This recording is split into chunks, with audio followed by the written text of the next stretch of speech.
The glittering spires of Elysium Summit Station hung suspended in the kaleidoscopic swirl of the Etherian Nebula, a shimmering monument to interspecies cooperation, constructed at the nexus of 7 major trade routes. The station served as neutral ground for diplomatic encounters between dozens of spacefaring civilizations.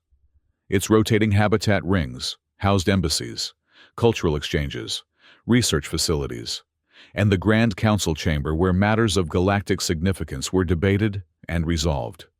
Among the station's most celebrated traditions was the practice of companion bonding, a ritual wherein diplomats and delegates maintained specially chosen creatures at their side.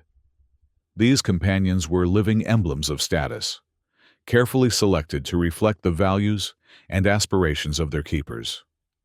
The practice had begun as a practical security measure, with some species utilizing symbiotic guardians, but over generations had evolved into something more ceremonial, more performative. The arrival of the Terran xenopsychologist, Dr. Kaya Mercer, was unremarkable at first. Another human specialist, joining the small contingent of Earth representatives stationed at Elysium. Her credentials were impeccable, multiple doctorates in xenopsychology and interspecies communication from the Martian Academy. Groundbreaking research on non-verbal telepathic species. Advisor to 3 consecutive Terran ambassadors. What set whispers rippling through the station was her solitude. No companion creature trotted at her heels, perched on her shoulder, or floated alongside in a specialized containment field. In the status-conscious world of galactic diplomacy, to appear without a companion was to arrive undressed, incomplete. Some delegates assumed the Terran's companion was being processed through quarantine.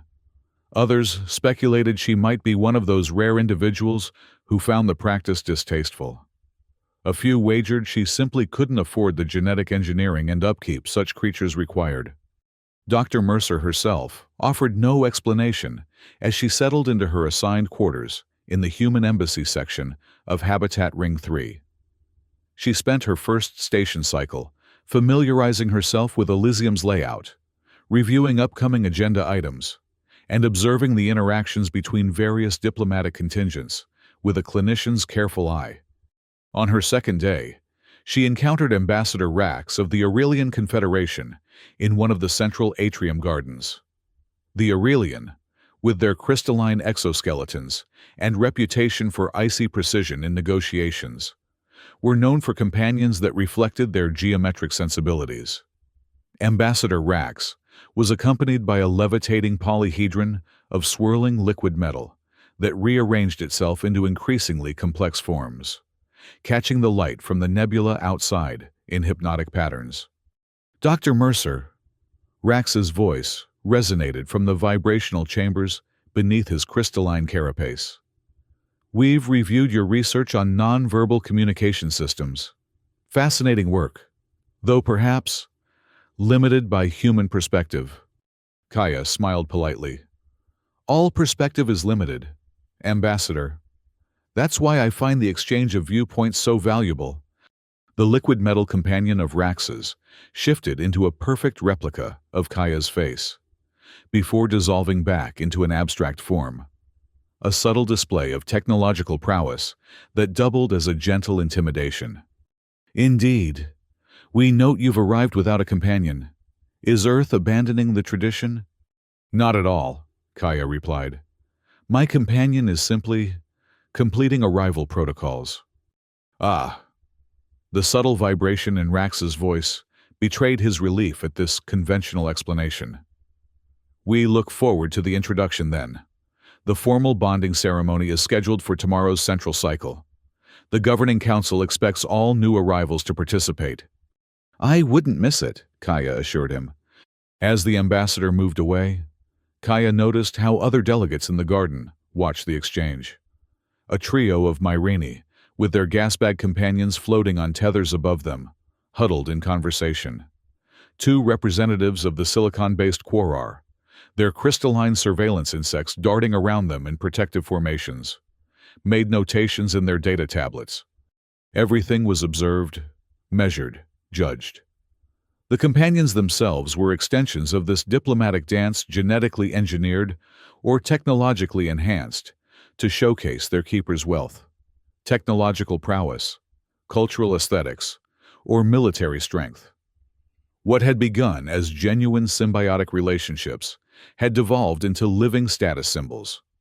Kaya made her way to the station's security hub, where she had scheduled a meeting with Commander Lyra Takeda, the human officer responsible for station safety.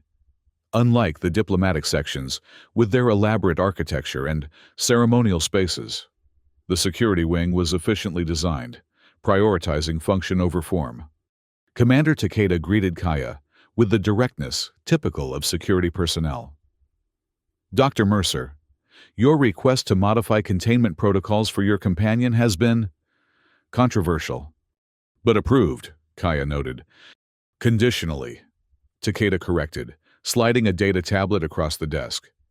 "The Governing Council required extensive assurances. I've assigned a dedicated security team to monitor your companion at all times. One incident, one hint of danger, and standard neutralization protocols will be implemented."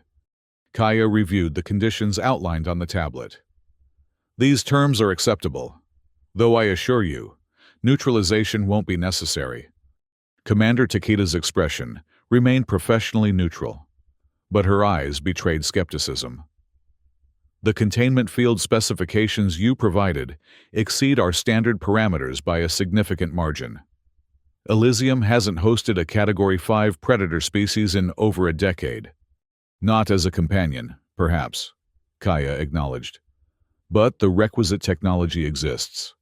I've simply adapted it for more intimate proximity. That's what concerns us," Takeda replied. "Most delegates maintain companions that pose minimal threat if control is lost. Your choice is unconventional." "Conventional thinking rarely advances understanding," Kaya said with a smile. "But I understand your concerns. When can I expect transfer from quarantine?" "The specialized containment unit will be delivered to your quarters tonight. The enhanced field generators are already being calibrated." Commander Takeda stood, signaling the end of their meeting. "For what it's worth, Dr. Mercer, I hope your demonstration succeeds. But my duty is to the safety of this station and everyone aboard it." "As is mine, Commander," Kaya replied, just in a different way. The remainder of the day passed in a whirl of orientation meetings and diplomatic introductions. Throughout it all, Kaya found herself the subject of curious glances and whispered speculations. The companion bonding tradition had become so ingrained in interstellar diplomacy that her temporary companionless state marked her as incomplete, unfinished. She observed the various companion creatures with professional interest. The Myrini gas bags that changed color to reflect their keepers' moods. The Zarquin's miniature gravitational anomalies that bent light into beautiful distortions. The Voral delegation's symbiotic plant, forms that process toxins from their methane-based biology. Each companion, despite its uniqueness, served the same fundamental purpose: to display status, to impress, and intimidate in equal measure. Few seemed to serve any practical function beyond ornamentation. Fewer still appeared to share any genuine bond with their keepers. That evening, as promised, a security detail arrived at Kaya's quarters with a massive cylindrical container. Inside was a specialized containment field generator, significantly more robust than the portable units most delegates used for their companions. The security officers installed it with visible trepidation, checking and double-checking the power couplings and safety overrides. When they had departed, Kaya initiated the secure communication channel to the quarantine facility in the station's outer ring. "Preparation complete," she informed the quarantine officer. "You may begin transfer procedures." There was a moment of hesitation on the other end. "Confirmed. Dr. Mercer, transfer initiating. Please, stand clear of the containment area." Kaya smiled at the unnecessary warning. Acknowledged. The containment field hummed to life, a shimmering dome of energy forming in the center of her living space. Within the field, Molecules began to coalesce as the matter transfer completed. First, a shadowy outline, then distinct features, and finally, in full materialization, Kaya's companion. The Valthor Dreadwolf stood nearly 2 meters tall at the shoulder, its midnight black fur absorbing light rather than reflecting it. 6 luminescent eyes arranged in an arc across its massive skull glowed with cold blue intelligence. Rows of etched fangs, evolved to tear through the armored hide of prey species on its homeworld, gleamed in the dim light of Kaya's quarters. Powerful musculature rippled beneath its sleek coat as the creature oriented itself, assessing its new surroundings. For a moment, predator and human regarded each other in silence. Then, Kaya stepped forward, placing her hand against the energy field. On the other side, the Dreadwolf raised a massive paw, each talon longer than a human finger, and placed it in perfect alignment with her hand, separated only by the containment barrier. "Hello, old friend," Kaya whispered, ready to shock some diplomats. The Dreadwolf's primary eyes narrowed, and a low rumble that might have been amusement vibrated from its chest. The Great Hall of Concordance occupied the central hub of Elysium Station, a vast circular chamber ringed with the flags and emblems of member species. Its vaulted ceiling was a masterpiece of gravimetric engineering, appearing to extend upward infinitely, while actually occupying a relatively compact space. Hundreds of delegates filled the tiered seating, their companions creating a living kaleidoscope of movement, color, and sound throughout the hall. The bonding ceremony was both practical orientation and theatrical display. New arrivals to the station would formally present their companions, demonstrating control and affirming compliance with containment protocols. The event had evolved into an elaborate spectacle, with delegates using the opportunity to showcase their status through increasingly exotic or technologically impressive companions. Envoy Tech of the Zarquin had just completed a particularly flamboyant display, commanding his gravitational companion to create a miniature representation of the Zarquin homeworld's famous floating mountains. Appreciative murmurs rippled through the assembly as he took his seat. "Next presenter, Dr. Kaya Mercer of Earth," announced the protocol officer. A willowy sylvan, whose own companion, a cloud of bioluminescent spores, swirled gently around her elongated form. A hush fell over the gathering as Kaya stepped onto the central platform. Unlike most presenters who arrived with their companions already at their side, she stood alone. Her simple Terran diplomatic uniform, midnight blue with silver piping, was unadorned with the usual decorative elements many delegates favored. Ambassador Rax leaned forward, his crystalline form catching the light. "Where is her companion?" he asked the Myrini delegate beside him, not bothering to lower his resonant voice. Kaya heard the question and smiled. "Honorable delegates," she began, her voice calm and measured. "I thank you for your welcome to Elysium Station. As is custom, I present my companion." She tapped a control on her wrist panel. At the rear of the chamber, a set of specialized doors parted. Through them glided a reinforced containment field, significantly larger than the portable units used by other delegates. Within the shimmering energy barrier, darkness seemed to move and shift. As the field moved to the center of the platform beside Kaya, gasps and murmurs erupted throughout the hall. Several delegates rose from their seats in alarm. The smaller companion creatures reacted instinctively. The Myrini gas bags contracted in fear. The Quarar insects formed defensive patterns. The Voral plants released visible clouds of spores. Within the containment field, the Valthor Dreadwolf stood utterly still, its 6 eyes scanning the assembled diplomats with predatory assessment. Its massive form dominated the platform, making Kaya seem diminutive by comparison. Unlike the colorful, often decorative companions of other delegates, the Dreadwolf exuded lethal functionality, every aspect of its evolution honed for hunting and killing. "This is outrageous!" Ambassador Rax's voice cut through the growing commotion. "A Valthor apex predator, is not a companion.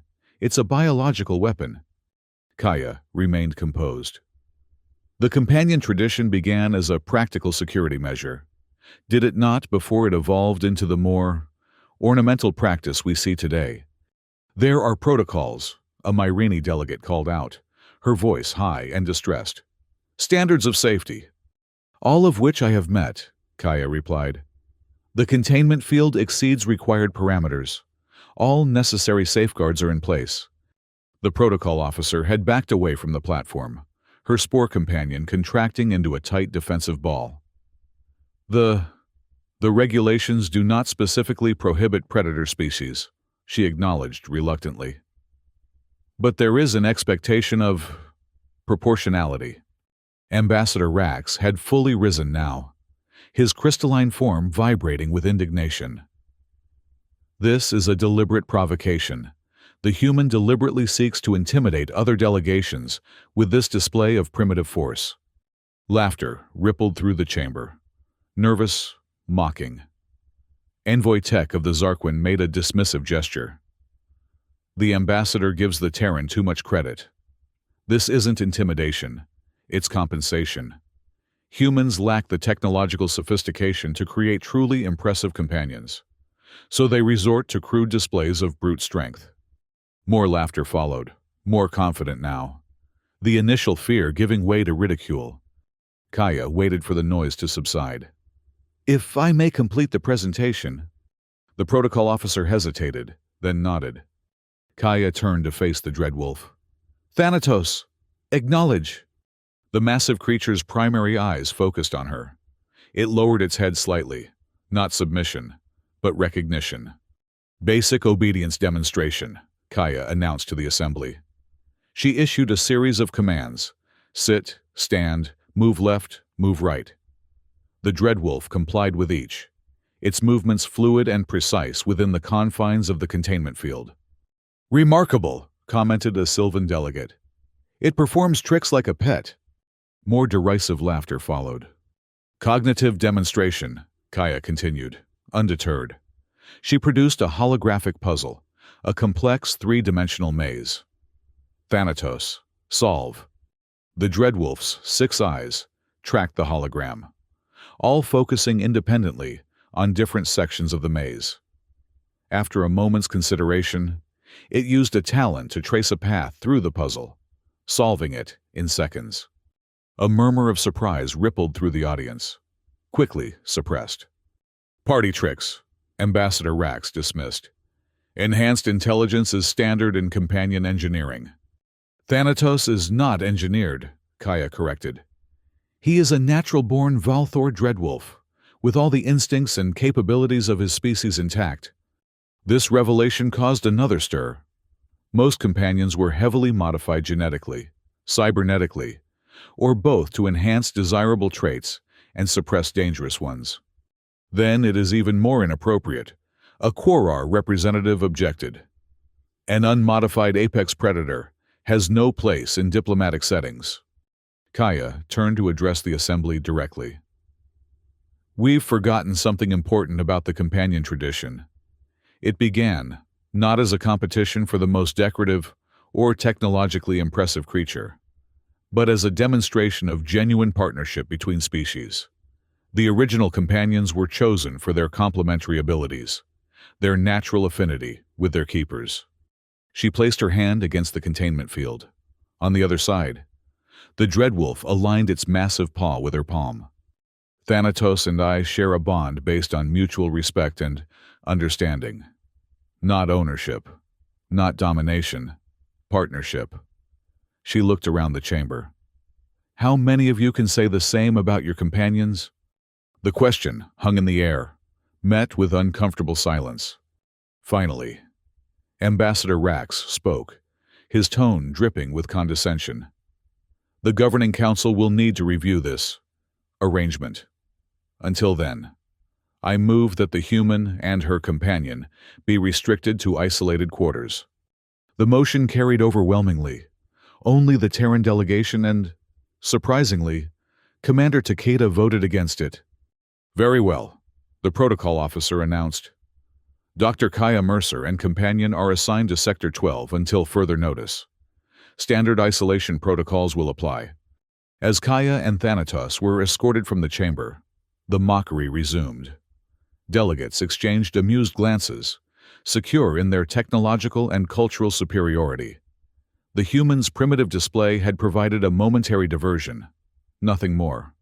Only Commander Takeda seemed troubled, watching thoughtfully as the massive containment field glided out of the chamber, with Kaya walking beside it, her back straight, her expression serene despite the humiliation she had just endured. Sector 12 was one of Elysium's least populated areas, primarily used for storage, and occasionally as temporary quarters during major diplomatic summits, when the station exceeded its usual capacity. The living spaces were functional but Spartan, lacking the customized environmental controls and amenities found in the main diplomatic sectors. For Kaya, the isolation came as no surprise. She had anticipated resistance to her unorthodox companion choice. As security escorts left her at the entrance to her new quarters, Commander Takeda remained behind. The Council's reaction was predictable, Takeda said once they were alone. Entirely, Kaya agreed, initiating the setup sequence for Thanatos' containment field. Fear, followed by mockery. Safer to ridicule what frightens you than to acknowledge the fear. The Dreadwolf had settled in the center of its containment field, watching the two humans with unblinking attention. "Is it true what you said?" Takeda asked. "About it being unmodified?" Kaya corrected gently. "And yes, Thanatos is entirely natural. His intelligence, his physical capabilities all evolved traits of the Valthor species." "Then how?" Takeda hesitated. "How do I control him?" Kaya smiled. "I don't. That's the point no one in that chamber seems able to grasp. Our relationship isn't based on control. It's built on communication and mutual benefit." Takeda looked skeptical. "Communication with a predator species." In response, Kaya approached the containment field. She made a series of subtle gestures with her hands, accompanied by barely audible vocalizations. The Dreadwolf's ears twitched, and he responded with a complex series of rumbles and subtle shifts in eye illumination. The Valthor communicate through a combination of subsonic vocalizations, bioluminescent eye patterns, and scent markers, Kaya explained.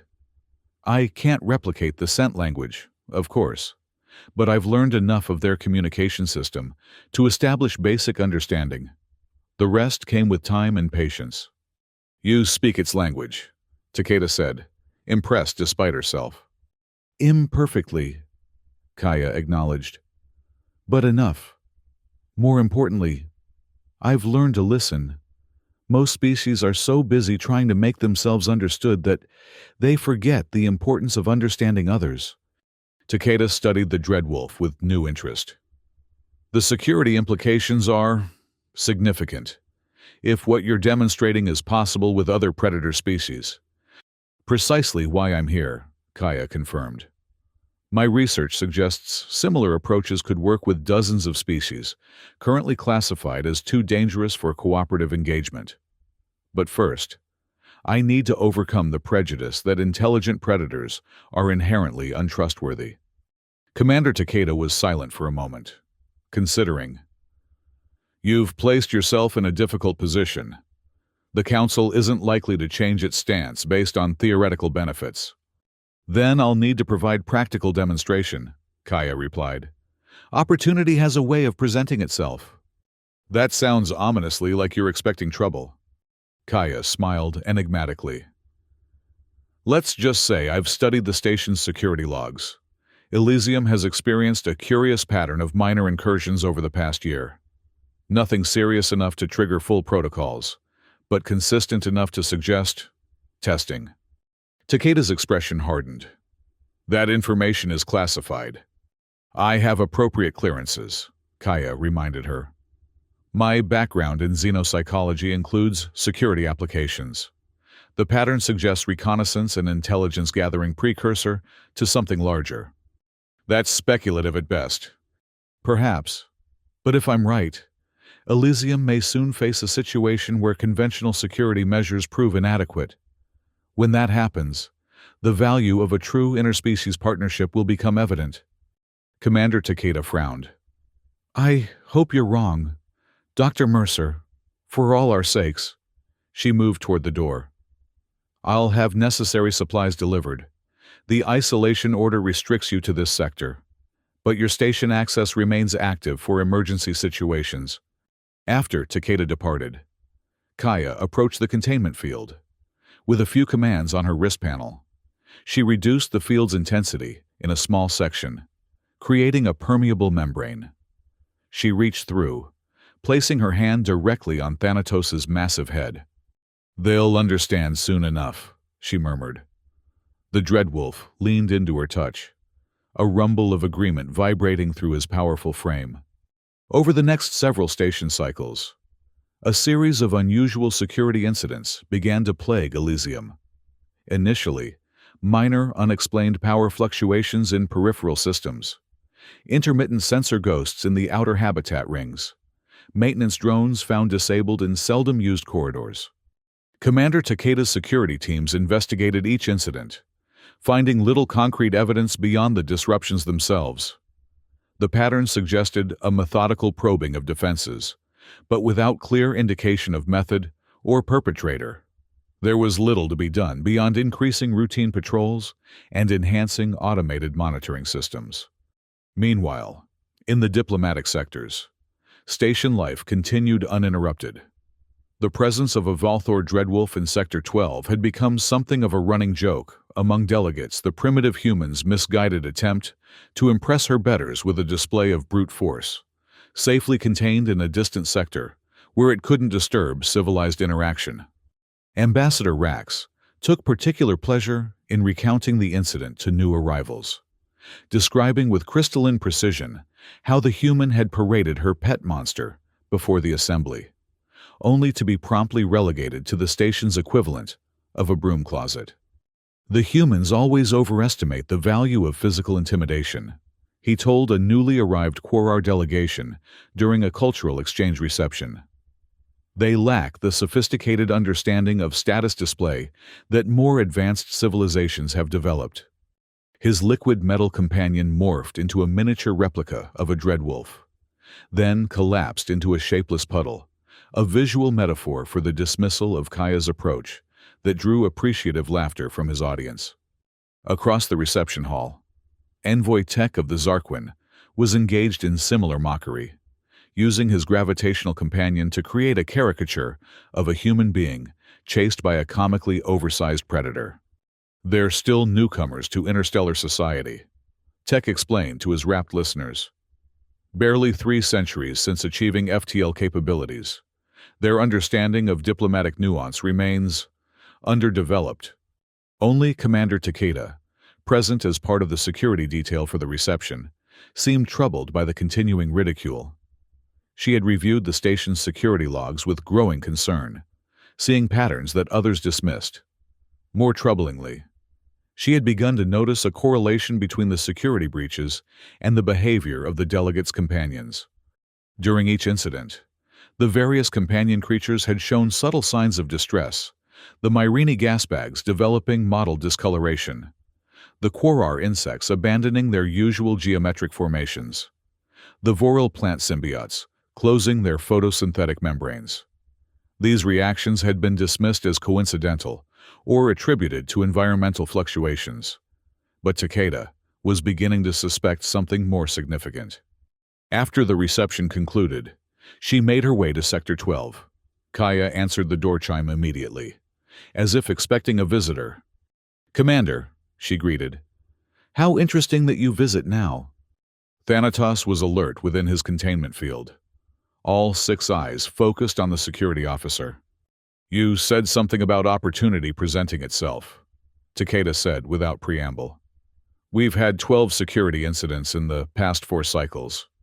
Nothing critical, but the pattern is concerning." Kaya nodded. "And the companions?"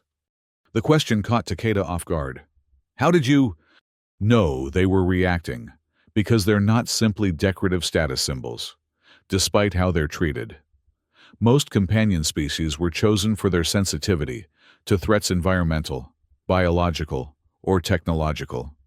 It's an ability that's been bred and engineered out of most modern companions, replaced with aesthetic qualities.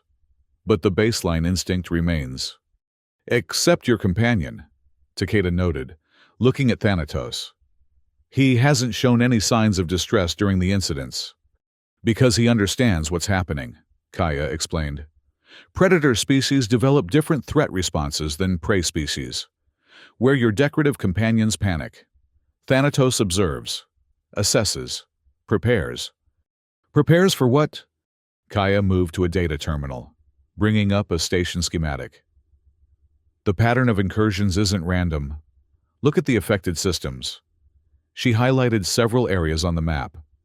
Environmental controls, internal sensors, maintenance access.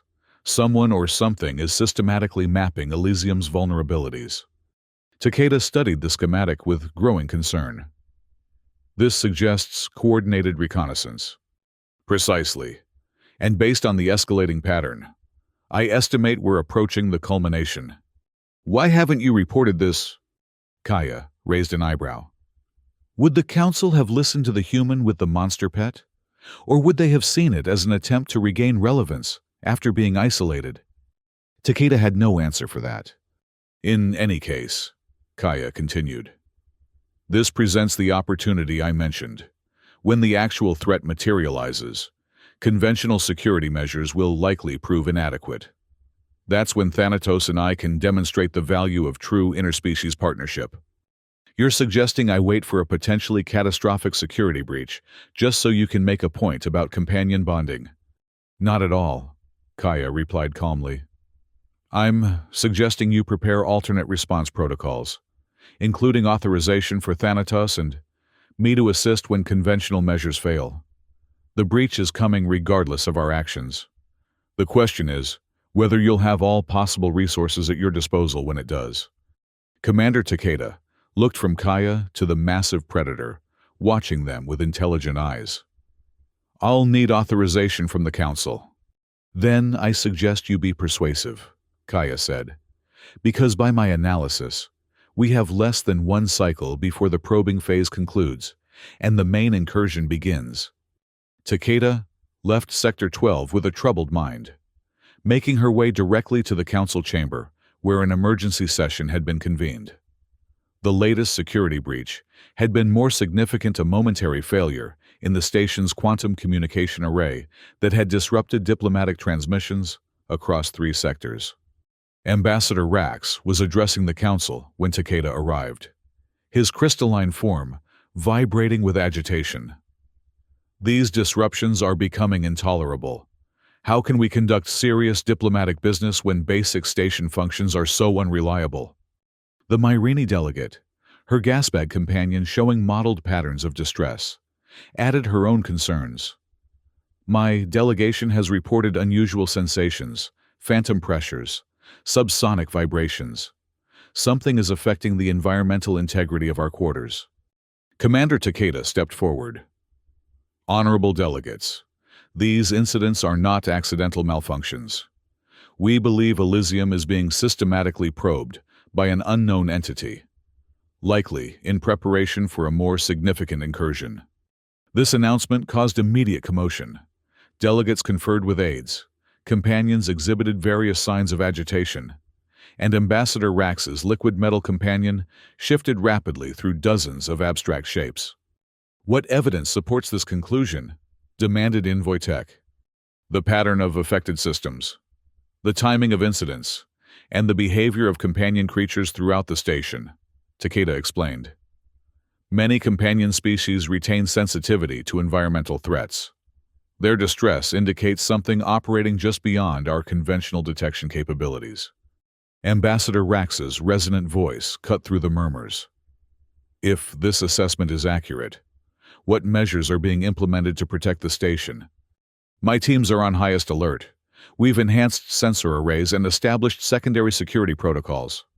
However, Takeda paused, knowing her next words would be controversial.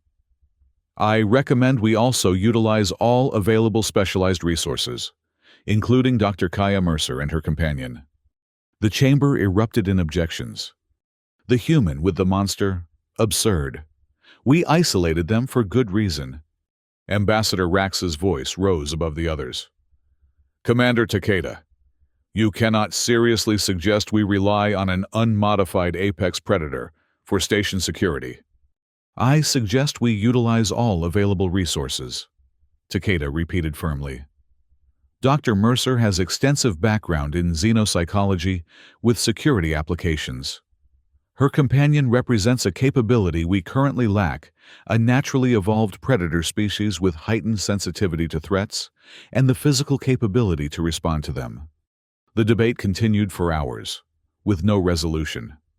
The Council, while concerned about the security breaches, remained unwilling to rescind the isolation order for Kaya and Thanatos. Commander Takeda left the chamber with only a partial victory authorization to consult with Dr. Mercer on security matters, but no approval for direct intervention by her or her companion. As the next station cycle began, the normal rhythms of diplomatic life attempted to reassert themselves. A cultural showcase was scheduled in the Central Plaza, a grand open space at the heart of the station where the habitat rings converged. Delegations from a dozen species had prepared presentations, and despite the undercurrent of concern about the security incidents, attendance was near capacity. Commander Takeda had stationed additional security personnel throughout the plaza, their presence subtle but vigilant. She had also taken the precaution of providing Kaya with a security override for her isolation restrictions unauthorized by the Council, but within her authority as security chief in an emerging crisis situation. The showcase began with a performance by the Sylvan delegation, a hypnotic dance in which their spore companions created elaborate patterns in the air, synchronized to harmonic resonances that vibrated pleasantly through the chamber. Applause rippled through the audience as the performance concluded. As the Myrene delegation moved to take the central platform for their presentation, a subtle vibration ran through the deck plating. Most delegates assumed it was part of the environmental adjustments, often made between performances to accommodate different atmospheric preferences. Only Commander Takeda, monitoring security feeds from a discreet position at the periphery of the plaza, noticed that all companion creatures throughout the chamber had simultaneously exhibited stress reactions. The Myrene gas bags contracted sharply. The Quarar insects scattered from their formations. The voral plants sealed their photosynthetic membranes. She activated her communication implant. All security teams, heightened alert. Something's... The rest of her order was cut short as the plaza's main access portal exploded inward. Through the shattered opening emerged a nightmarish fusion of biology and technology, a biomechanical horror that combined chitinous exoskeleton with pulsing circuitry and weaponized appendages. Standing nearly 4 meters tall, it scanned the crowd with multifaceted sensory arrays, targeting systems glowing with malevolent purpose. Panic erupted instantly. Delegates fled in all directions, their companion creatures adding to the chaos with their own frantic movements. Security drones deployed automatically, converging on the intruder with weapons charged. The biomechanical entity dispatched the drones with contemptuous ease, swatting them from the air or disabling them with precisely targeted energy pulses. It advanced into the plaza, appendages unfurling to reveal additional weapon systems. Commander Takeda issued rapid orders, coordinating a security response while simultaneously initiating evacuation protocols. But it quickly became apparent that conventional security measures were proving ineffective against the intruder. Its hybrid construction seemed specifically designed to counter standard defensive systems, and its weapons easily penetrated the personal shields of security officers who attempted to engage directly. Throughout the chaos, Ambassador Rax and his delegation had been trapped near the central platform. His liquid metal companion had contracted into a defensive sphere, offering no assistance as the biomechanical horror advanced toward the crystalline diplomat. Security override Alpha 7 Delta. Takeda transmitted on a secured channel. Dr. Mercer, we need assistance. Central Plaza. Immediate response authorized. In Sector 12, Kaya had been monitoring the situation through station feeds. At Takeda's call, she turned to Thanatos. Ready! The Dreadwolf rose to his full height within the containment field, 6 eyes glowing with anticipation. Kaya deactivated the field, and for the first time since arriving at Elysium, Thanatos stood unconfined. She placed a hand on his massive shoulder. Let's show them what partnership looks like. Together, they moved through the corridors at rapid pace, station personnel flattening themselves against walls in shock and fear as the massive predator loped alongside the human. Perfectly coordinated, neither leading nor following, but moving as a single unit. They reached the central plaza as the situation deteriorated further. The biomechanical intruder had cornered several delegations, including Ambassador Rax's. Security forces had established a perimeter, but were unable to penetrate the entity's defenses to evacuate the trapped diplomats. Kaya and Thanatos paused at the entrance, assessing the scene. The Dreadwolf's senses evolved over millennia to track the most dangerous prey on a death world, analyze the biomechanical entity with predatory calculation. Kaya observed the same details through trained xenopsychological perspective, identifying patterns and vulnerabilities. Without need for verbal communication, they formulated a strategy. Kaya made a subtle hand gesture, accompanied by a subsonic vocalization that human ears couldn't detect. Thanatos acknowledged with a minute shift in eye illumination. Commander Takeda spotted them and approached. The Council never authorized. Discussion later. Kaya interrupted. That entity is a Hunter-class biomech, likely Cillian in origin. Conventional weapons won't penetrate its adaptive shielding. Then what? Kaya turned to Thanatos and issued a complex series of hand signals and vocalizations. The Dreadwolf's primary eyes narrowed in understanding. Clear your teams from the eastern quadrant, Kaya instructed Takeda. We're going to redirect it away from the trapped delegates. Then disable its primary sensory array. How? By giving it something it can't ignore, Kaya replied. Without further explanation, she moved into the plaza, directly into the biomech's line of sight. Thanatos remained at the periphery, using the chaos of overturned furniture and panicked movement for cover. The biomechanical entity immediately detected Kaya's approach. Its targeting system swiveled toward her, weapon appendages reconfiguring for attack. Kaya stood her ground, making direct eye contact with the creature's sensory array. She began a series of deliberate movements, gestures that mimicked the biomech's own appendage configurations, but with subtle variations. To the security teams and frightened delegates, it appeared she was taunting the creature. In reality, she was communicating. The Hunter-class biomechs utilized a form of gestural language to coordinate hunting packs. Kaya was sending challenge signals, identifying herself as a rival predator, drawing attention away from the easier prey of the trapped delegates. The strategy worked. The biomech abandoned its advance toward Ambassador Rax and swiveled fully toward Kaya, accepting the challenge of a worthy opponent. It began a rapid approach, weapon systems charging. At precisely the calculated moment, Kaya whistled a sharp, 3-note sequence in a pattern unique to Valthor hunting calls.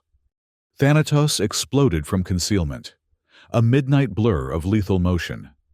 He struck the biomech from its blind side, massive jaws clamping onto a critical junction where biological components merged with technology. The creature's adaptive shielding, calibrated for energy weapons and conventional projectiles, failed to register the purely biological attack until contact had already been made. The biomech thrashed, trying to dislodge the Dreadwolf. Thanatos held firm. His evolutionary adaptations developed to bring down armored prey species 3 times his size, proving equally effective against technological armor. Kaya circled to the entity's other flank, drawing a specialized tool from her belt. As Thanatos maintained his grip, keeping the biomech's attention divided, she identified a maintenance access point in its external plating, a necessary vulnerability in any complex biomechanical system. With precision timing coordinated through subtle eye signals from Thanatos, Kaya darted forward during a momentary pause in the biomech's thrashing. She jammed the tool into the access port, uploading a targeted virus designed to disrupt the integration between biological and technological systems. The effect was immediate. The biomech's movements became uncoordinated as conflicting commands surged through its control systems. Taking advantage of the momentary weakness, Thanatos adjusted his attack, releasing his initial hold to target a secondary junction point with surgical precision. Kaya whistled again, a different pattern this time. The Dreadwolf immediately disengaged, retreating to her side as the biomech systems began a cascading failure. Its weapon appendages drooped, sensory arrays flickered, and the pulsing circuitry throughout its form dimmed to intermittent flashes. Security teams moved in cautiously, applying containment fields to the now disabled entity. Medical personnel began attending to injured delegates, while evacuation of the plaza continued in a more orderly fashion. In the sudden quiet following the confrontation, Kaya and Thanatos stood side by side, both breathing heavily from exertion but otherwise unharmed. The Dreadwolf's primary eyes remained fixed on the subdued biomech, secondary eyes scanning the surroundings for additional threats. Ambassador Rax approached slowly, his crystalline form showing microfractures from the stress of the attack. His liquid metal companion had reformed, but remained close to his carapace, its usual elaborate shapes reduced to a simple protective layer. For a long moment, the Aurelian diplomat simply stared at the human and Dreadwolf. When he finally spoke, his resonant voice was subdued. That was not a display of brute force. No, Kaya agreed. It was communication, coordination, and mutual trust, the foundation of true companion bonding. You spoke to it, Rax observed. To both of them, the predator and the mechanism. All intelligent species communicate, Ambassador. The difference is whether we choose to listen and understand, or simply impose our will. Around them, other delegates had gathered, watching the exchange with new perspective. Their companions, still showing signs of stress from the incident, clustered close to their keepers, not in the usual decorative arrangements, but seeking genuine proximity and reassurance. Envoy Tech of the Zarquin stepped forward. The Predator responded to specific signals, not simply commands, but a language.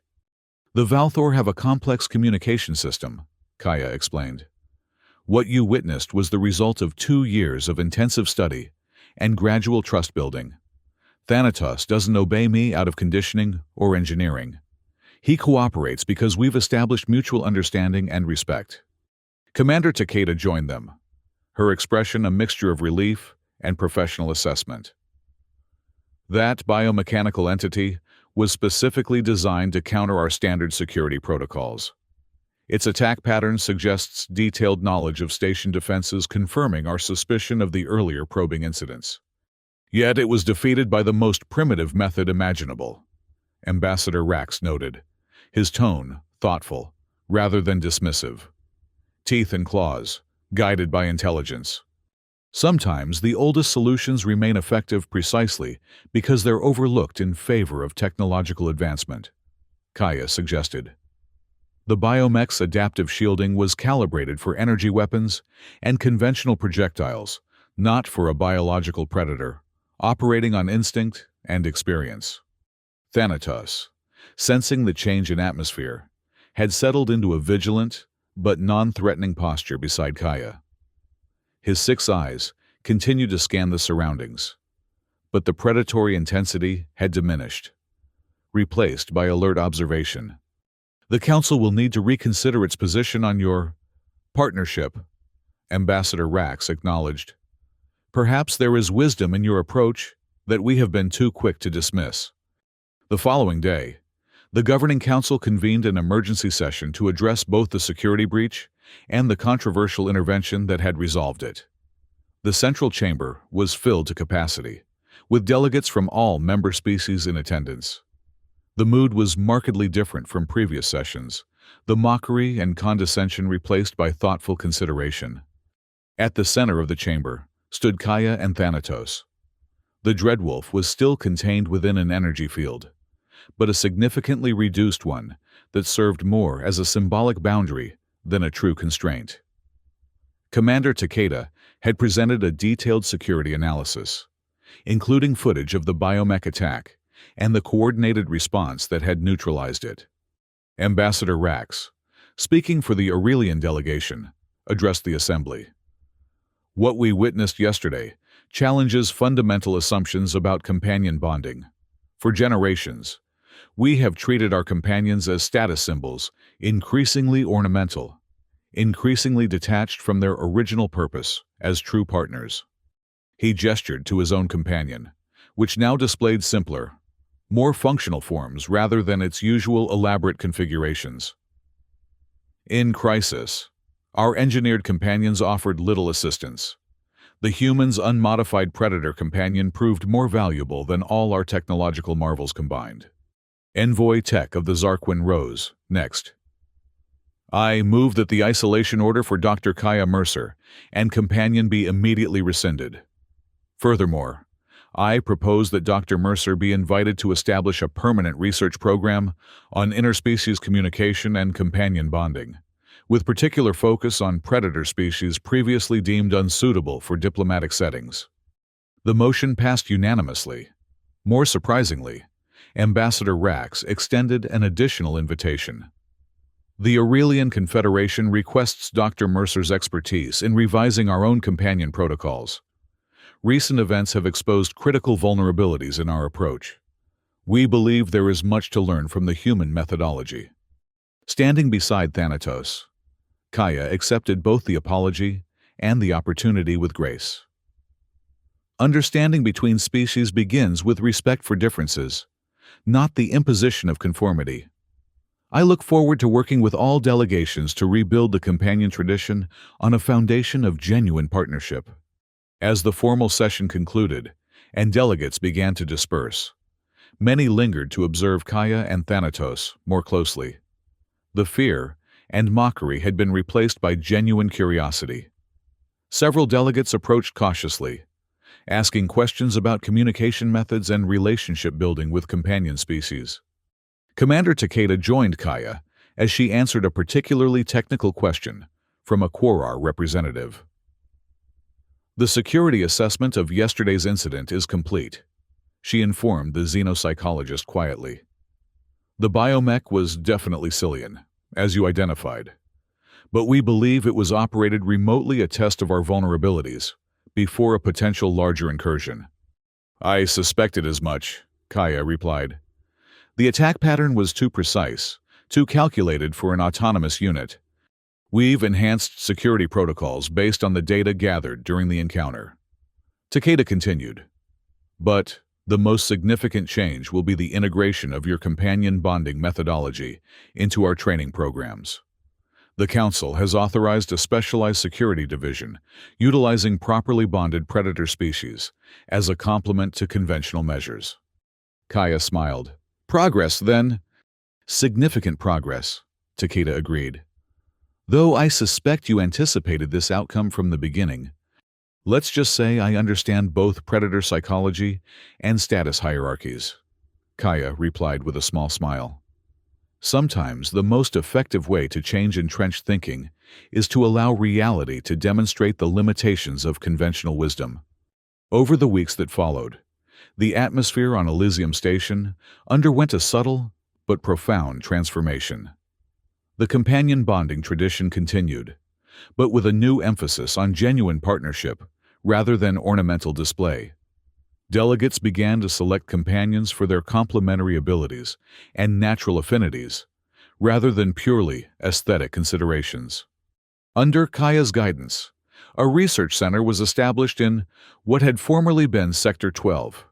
There, Diplomatic personnel from dozens of species studied communication techniques and relationship building with a variety of companion creatures, including several predator species previously considered unsuitable for companion bonding.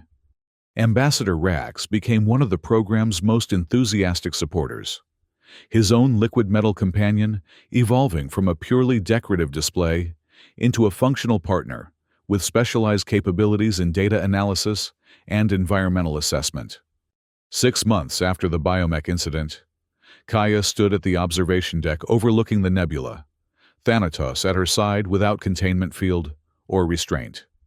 The Dreadwolf's presence no longer caused alarm among passing delegates, in fact. Many now greeted both human and predator with respectful acknowledgement. Ambassador Rax joined them, his crystalline form catching the light of the nebula in rainbow patterns. The Cillian Collective has formally requested diplomatic representation on Elysium, he informed Kaya. Their petition specifically mentions your intervention during the biomech incident as evidence of our willingness to engage with different approaches. Interesting, Kaya commented. I suspected the attack might have been as much communication attempt as threat assessment. A dangerous method of initiating dialogue, Rax noted. Predator species often communicate through demonstration rather than declaration, Kaya explained, glancing at Thanatos. They showed us their capabilities. We responded with our own. In their cultural framework, that exchange established a foundation for further interaction. Rax made a gesture of understanding a subtle shift in crystalline alignment that Kaya had learned to recognize as thoughtful acceptance.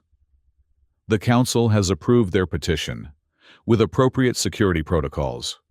We would value your insights during the integration process. Of course, Kaya agreed. As Ambassador Rax departed, Kaya turned back to the nebula view, placing her hand on Thanatos' massive shoulder. The Dreadwolf rumbled contentment, his 6 eyes reflecting the swirling colors beyond the viewport. Partnership, she murmured. That's what they're finally beginning to understand. Across Elysium Station, in diplomatic chambers, research laboratories, and residential quarters, the companion bonding tradition continued its evolution. What had begun as ornamentation was returning to its roots as true interspecies cooperation, guided by mutual respect and genuine communication. And in the central plaza, where once a biomechanical horror had threatened destruction, delegates from a dozen worlds gathered to observe a demonstration of companion bonding techniques. At the center stood a human and a Dreadwolf, moving in perfect synchronization, neither leading nor following, but walking together as equals in a dance of trust and understanding that transcended the boundaries of species.